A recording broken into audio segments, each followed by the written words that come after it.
Salut, c'est JL Kago. Alors aujourd'hui dans cette vidéo, on va parler vintage.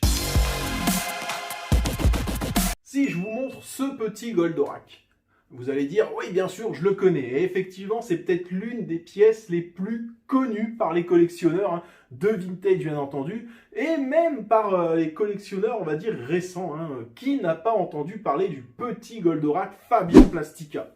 Fabian Plastica, c'est donc une entreprise italienne qui va produire un nombre incalculable de pièces Goldorak à la fin des années 70. Souvent de plus ou moins bonne facture, certains de ces jouets valent aujourd'hui une vraie fortune. On lui doit un bon nombre de pièces inoubliables, comme ce petit Goldorak, voilà, que j'avais personnellement, mais que je n'ai plus aujourd'hui. Il a fait le dernier voyage avec mon père. Voilà, mais il y avait aussi le désodorisant pour voiture, voilà. Et d'ailleurs, on va dire le moulage de ce désodorisant fait quand même énormément penser à leur petit Goldorak. Dans les pièces très connues, il y a notamment le mini jumbo qui fait 30 cm. Alors là, je vous montre celui de mon pote, Jérôme. Vous pouvez notamment le retrouver ce jouet dans la première visio collection que j'ai faite donc avec lui.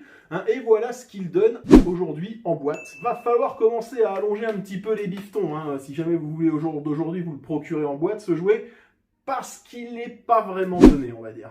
Ils ont sorti aussi des figurines, comme le petit Goldorak dont je parle depuis le début, sous forme de blister. Et là, il y en avait plusieurs disponibles avec plusieurs figurines à l'intérieur. Et là, c'est pareil. Si jamais vous cherchez un blister avec donc tous les personnages et vraiment en qualité irréprochable, les prix flambent. Ils ont bien entendu aussi fait Goldorak dans sa soucoupe et la soucoupe Amiral, tous deux dans de magnifiques boîtes appelées boîtes vitrines. Là encore, les prix font comme les soucoupes. Ils s'envolent. C'est vrai que ces pièces sont d'une réalisation souvent douteuse. Regardez cette fameuse lampe de chevet, voilà, qui est une des pièces aujourd'hui quasiment introuvable. Voilà, les gens se l'arrachent. J'ai connu des collectionneurs qui ont mis plusieurs années avant de pouvoir se procurer cette pièce.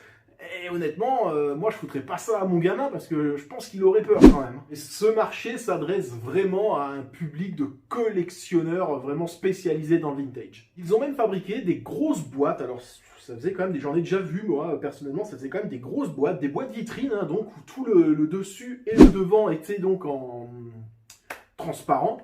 Avec à l'intérieur, c'était des lots en fait, il y avait plusieurs petites figurines et lorsqu'on ouvrait la boîte et qu'on la dépliait, ça laissait place à un magnifique diorama. J'imagine pas le nombre d'heures que les gamins à l'époque ont pu jouer avec ce genre de jouet. Là encore, au jour d'aujourd'hui, si vous voulez vous procurer ce genre de pièces dans un état correct, on va dire, là encore, ça s'adresse vraiment à un public averti parce que les prix sont vraiment énormes. Je me rappelle dire ça, je vais vous dire la tête 5 ans maintenant, ouais, peut-être 5 ans maintenant, 4-5 ans. J'ai assisté à la vente d'une de ces pièces et ça valait déjà à l'époque entre 5 et 600 euros. Alors là, je vous ai énuméré quelques pièces donc du fabricant, je les ai pas toutes énumérées, et j'ai essayé, on va dire, de monter crescendo dans la rareté et dans les tarifs pour en arriver à ce dont je vais vous parler maintenant. Car en effet, ce fabricant possède une masterpièce, et peut-être certainement même l'une des pièces les plus rares au monde, voire même peut-être la plus rare du monde. C'est drôle parce que cette fameuse masterpièce, j'en parlais il y a peu au collectionneur mystérieux qui ne la connaissait pas. Donc j'ai fait quelques recherches sur internet pour lui montrer la pièce, et du coup avec ce que j'ai trouvé, je me suis dit, tiens, il y a matière à faire une vidéo, à parler un peu de vintage sur ma chaîne. Et une semaine plus tard, même pas, écoutez, elle est en vente cette pièce. Moi, ça fait 7 ans que je collectionne. Je ne l'avais jamais vue avant en vente ni rien.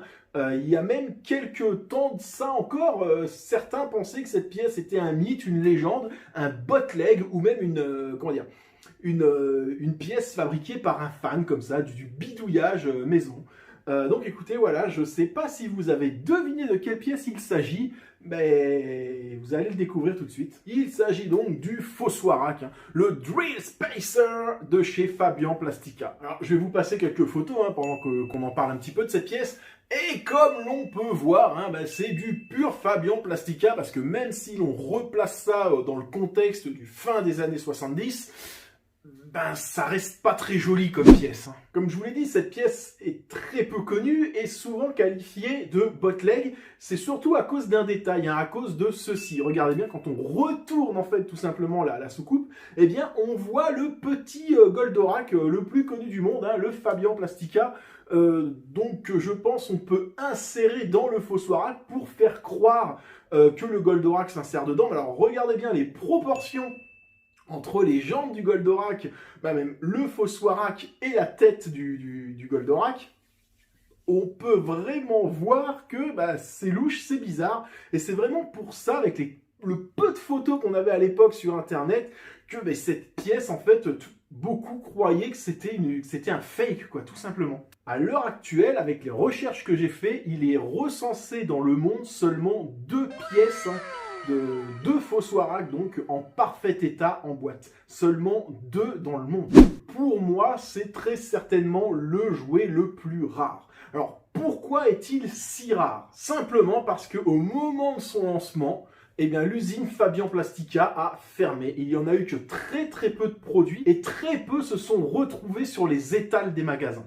Donc si vous êtes collectionneur, que cette pièce vous intéresse, que vous êtes prêt à vendre un rein, un bras ou un enfant, ou peut-être même les 3, je vous conseille vraiment de suivre cette vente et pourquoi pas d'y participer. Mais juste pour info, le début des enchères commence à 4 950 €. What?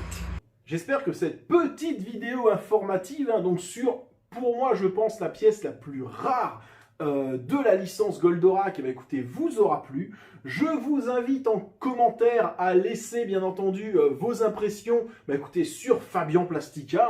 Racontez-moi vos souvenirs, bien entendu, de jeunesse, à ce que vous avez pu faire avec ces jouets, ce que vous avez possédé du fabricant. Je vous invite sur ma page Facebook, le lien est dans la description, à venir partager vos photos de produits Fabian Plastica.